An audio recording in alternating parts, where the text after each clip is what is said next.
Hello friends, welcome to my channel. வீட்டிலையே பஜ்ஜி மாவு ready பண்ணி காலிஃப்ளவர் எப்படி செய்கிறதுன்ற வீடியோவை தான் உங்க கூட ஷேர் பண்ணியிருக்கேன்.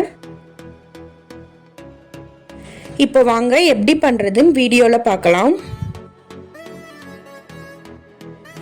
காலிஃப்ளவரை இந்த மாதிரி கட் பண்ணி எடுத்துக்கோங்க. பக்கத்தில் தண்ணி கொதிக்க வச்சுருக்கேன்.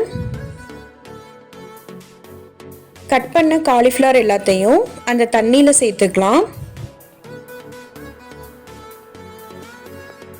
இப்போ இதை 10 நிமிஷத்துக்கு அந்த தண்ணியிலேயே போட்டு ஸ்டவ்வை லோ ஃப்ளேமில் வச்சு வேக வச்சுக்கலாம். காலிஃப்ளவர் வேகிற டைமில் பஜ்ஜி மாவும் ரெடி பண்ணிடலாம். 1 கப் அளவுக்கு கடலை மாவு எடுத்திருக்கேன். பவுலில் சேர்த்துக்கோங்க. கூடவே 1/4 கப் அளவுக்கு அரிசி மாவு எடுத்திருக்கேன். அதையும் பவுலில் சேர்த்துக்கலாம். இது கூடவே 1/2 டீஸ்பூன் அளவுக்கு தனி மிளகாத்தூள் சேர்த்துக்கோங்க. கூடவே மாவுக்கு தேவையான அளவு உப்பு சேர்த்துக்கோங்க. இதில் கலர் பவுடர் எதுவும் சேர்க்க தேவையில்லை. சேர்த்துருக்க மிளகாத்தூள்லையே கலர் வந்துடும்.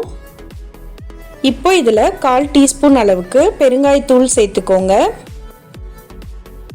எல்லாத்தையும் சேர்த்துட்டு கட்டி இல்லாமல் இந்த மாதிரி மிக்ஸ் பண்ணி எடுத்துக்கோங்க. நல்லா மிக்ஸ் பண்ணதுக்கப்புறம் கொஞ்சம் கொஞ்சமாக தண்ணி ஊற்றி பஜ்ஜி மாவு பதத்துக்கு இதை மிக்ஸ் பண்ணி எடுத்துக்கலாம். இந்த அளவுக்கு நல்லா மிக்ஸ் பண்ணி எடுத்துக்கோங்க.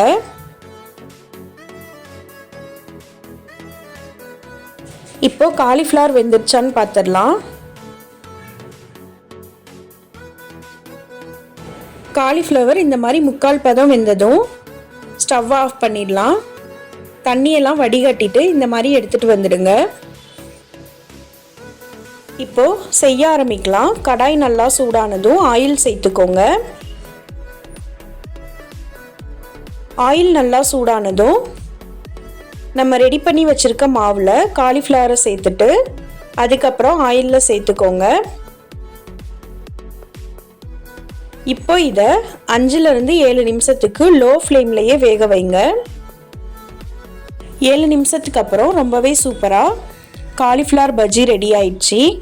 இது மேலே ரொம்ப கிறிஸ்பியாக இருக்கும், உள்ளே சாஃப்டாக இருக்கும். நீங்களும் வீட்டில் செஞ்சு பார்த்துட்டு டேஸ்ட் எப்படி இருந்ததுன்னு கமெண்ட்ஸில் சொல்லுங்கள்.